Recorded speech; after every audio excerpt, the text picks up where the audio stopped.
Pessoal, o que nós vamos discutir aqui hoje é um vazamento de água no economizador de uma caldeira de recuperação, tá?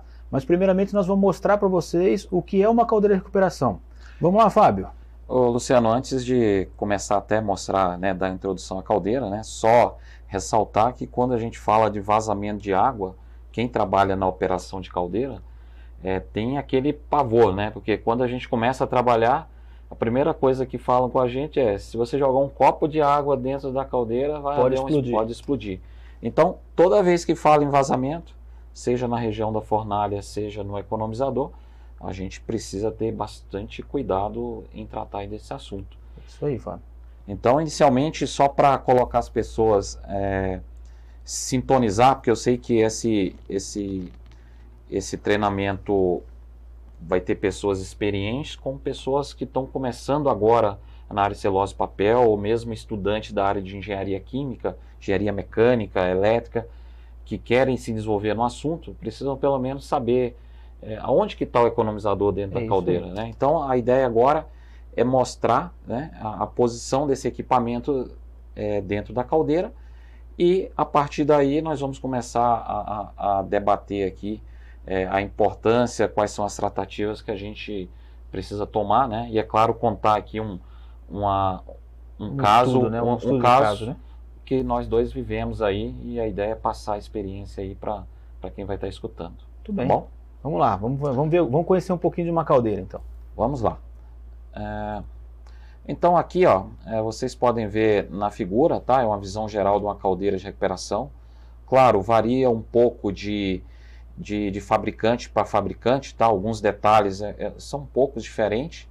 Então, assim, ó, a primeira parte mais importante aqui da caldeira é a fornalha, onde você queima o licor negro, né? Então, a parte inorgânica do licor negro cai aqui no fundo, né? Que aí a gente tem o famoso esmalte. Esse esmalte posteriormente cai num tanque de solução, e posteriormente a gente envia esse licor verde para um processo seguinte, que seria a caustificação, que vai ser um tema de um próximo podcast da gente, certo? Isso aí, Fábio. Isso aí.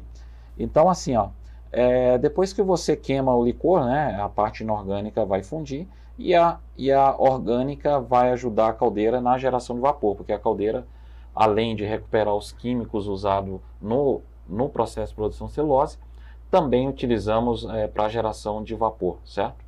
Então, assim, ó, os gases que são gerados na caldeira, né, eles passam por uma seção chamada superaquecedor, depois passa pelo boiler bank, e finalmente, né, que é o nosso caso hoje, os economizadores. E posteriormente saem da caldeira, passa por um filtro, vamos chamar assim, que seria um precipitador eletrostático, e posteriormente chaminé. Falando em circuito de água, né, para que você possa gerar vapor, a caldeira precisa de água.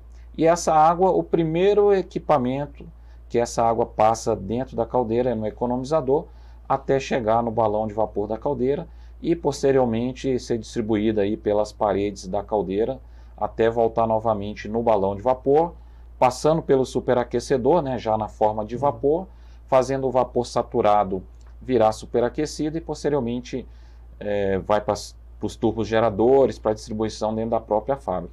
Então, assim, ó, hoje, pensando nesse equipamento, que o custo dele, né, Luciano, é o mais caro de uma fábrica de celulose, é a caldeira de recuperação. Então, a gente precisa tratar com muito cuidado, né, pensando em custo, né, sem a caldeira de recuperação, a fábrica de celulose e papel não é viável. Não é viável economicamente. Sim, você com experiência em meio ambiente, você pode falar um pouco o que seria do processo de produção se você não queimasse esse licor na caldeira. Fábio, não sei se você se lembra, bem no passado, nós trabalhávamos ainda, talvez na década de 50, na década de 60, nós ainda não reaproveitávamos esse licor negro. Sim. Esse licor negro, no passado, ele era devolvido aos rios, aos mananciais, gerando uma forte poluição ambiental naqueles rios, né? Porém, se descobriu-se, nos estudos de celulose e papel, né, buscamos alternativas para que essa fábrica de celulose fosse mais viável. E o licor negro, ele é um combustível, né? Desde que ele é concentrado, passando por uma evaporação, né, ele é concentrado e a gente queima na caldeira de recuperação e gerando essa energia. E os químicos voltam ao processo. E nós queremos recuperar o quê? Recuperar álcool, recuperar sulfeto, recuperar soda do processo, para que ele seja viável economicamente. E você comentou bem, falando na parte ambiental ainda, quando a gente queima um licor negro, toda essa parte de gases, ela arrasta também produtos para a atmosfera. Por isso tem um precipitador eletrostático. Esse precipitador eletrostático retém as cinzas do processo, que são o que as cinzas? São sulfatos. E esse sulfato volta ao processo através do sistema de recuperação de cinzas. Então, hoje, uma caldeira de recuperação, ela se torna viável economicamente e ambientalmente para um processo.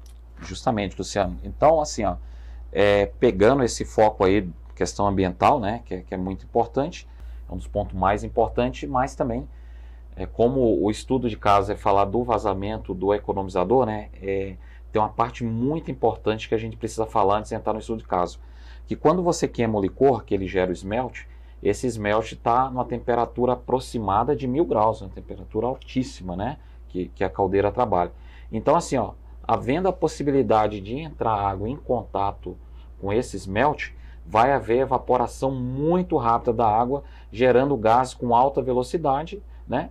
Como a caldeira depende de exaustores para tirar esses gases dentro da caldeira, eles não vão ser capazes de girar e a gente pode ter uma explosão de caldeira. Então, assim, ó, hoje o nosso estudo de caso vai falar de um vazamento numa região que não está na fornalha, sim, ele está um pouco afastado da fornalha, mas não quer dizer que não está na fornalha a gente não deva ter praticamente os mesmos cuidados que a gente teria se tivesse um vazamento na região próximo da fornalha, na fornalha baixa, mais próximo da camada de esmalte. Eu acho que quando a gente fala de um vazamento de caldeira, independente do ponto que ele esteja, ele preocupa bastante.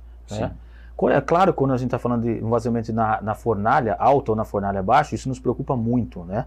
Porque pode gerar essa explosão de caldeira. Quando a gente está falando no boiler bank, é uma situação também crítica, mas é uma situação talvez de um contorno diferente, né? E quando nós estamos falando no economizador, é uma tratativa que a gente pode tentar administrar de formas diferentes, e nós vamos tentar mostrar para vocês aqui um estudo de caso que nós vivemos. Então, só reforçando, né, para quem ainda não conhece da caldeira, o boiler bank, né, só voltando aqui, o boiler bank está nessa região, muito bem como o Luciano disse, né, é uma região que não está na fornalha, mas dependendo aonde você tiver o vazamento, devido à caldeira trabalhar com altas pressões, essa projeção de água do boiler bank pode vir para o lado da fornalha, tá? Então, o nosso foco hoje nesse estudo de caso, nós vamos ter muitos outros estudos de caso, né, Luciano? Esse é só o primeiro, Fábio. Esse é só o primeiro. A gente tem aí bastante coisa para contar nesses 20 anos aí que a gente está na estrada aí, né, de recuperação. Então, assim, ó, hoje vamos focar aqui aí uma experiência que nós vivemos aí há pouco tempo, né? Então vamos debater um pouco mais aí sobre isso aí, ver os pontos que nós fomos bem, o que a gente podia fazer diferente, né? Tá bom? Tirar como aprendizado e ensinar, tornar esse aprendizado público para que as pessoas possam, no momento que estiverem vivenciando isso, ter alternativas para poder manusear a sua fábrica e entender a melhor saída para cada um. Muito bem, vamos então debater mais detalhes? Vamos lá, Fábio.